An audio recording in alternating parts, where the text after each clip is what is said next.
Welcome to Investing Insights. If you're ready to take your investing knowledge to the next level, you're in the right place. In this video, we're going to dive deep into the concept of risk and return and how it can impact the performance of different investments. Understanding risk and return is an essential part of making informed investment decisions, whether you're a seasoned investor or just starting out.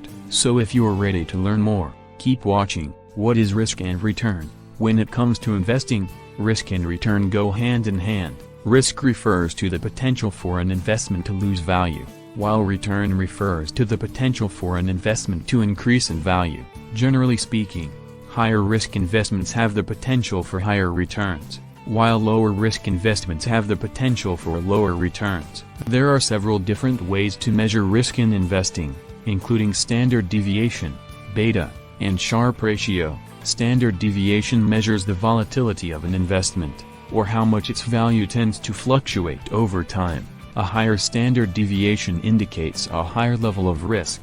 Beta measures the volatility of an investment relative to the overall market. A beta of 1 means the investment is as volatile as the market, while a beta greater than 1 indicates higher risk and a beta less than 1 indicates lower risk. The Sharpe ratio measures the risk-adjusted return of an investment, taking into account the level of risk and the return earned.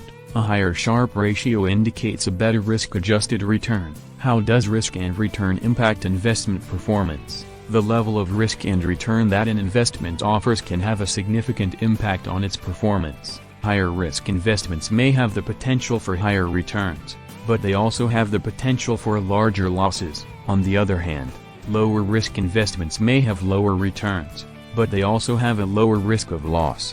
When it comes to investment performance, it's important to understand that past performance is not necessarily indicative of future results. This means that even if an investment has performed well in the past, there is no guarantee that it will continue to do so in the future. That's why it's important to assess the risk and return of an investment before making a decision. It's also important to consider your investment horizon, which is the length of time you plan to hold an investment. If you have a long-term investment horizon, you may be more willing to take on higher risk investments with the potential for higher returns. On the other hand, if you have a shorter investment horizon, you may want to consider lower risk investments with lower potential returns. Assessing risk and return?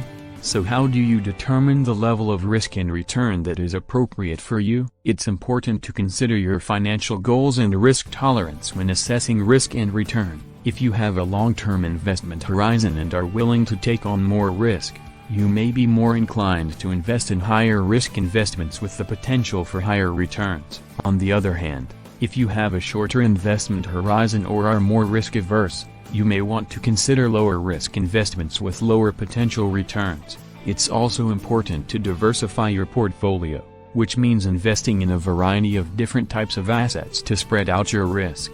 This can help to minimize the impact of any potential losses and potentially improve the overall performance of your portfolio. Risk and return? The bottom line in conclusion: understanding risk and return is an essential part of making informed investment decisions. By considering your financial goals and risk tolerance, you can assess the level of risk and return that is appropriate for you and create a diversified portfolio that aligns with your investment objectives. Risk metrics like standard deviation, beta, and Sharpe ratio can be useful tools to help you evaluate the level of risk and return of different investments. Remember, all investments carry some level of risk, and past performance is not necessarily indicative of future results. That's why it's important to do your due diligence and carefully assess the risk and return of any investment before making a decision. With the right strategy and mindset, you can take control of your financial future and work towards your long-term investment goals. If you have any questions or want to learn more, feel free to leave a comment or send me a message. Thanks for watching, and I'll see you in the next video.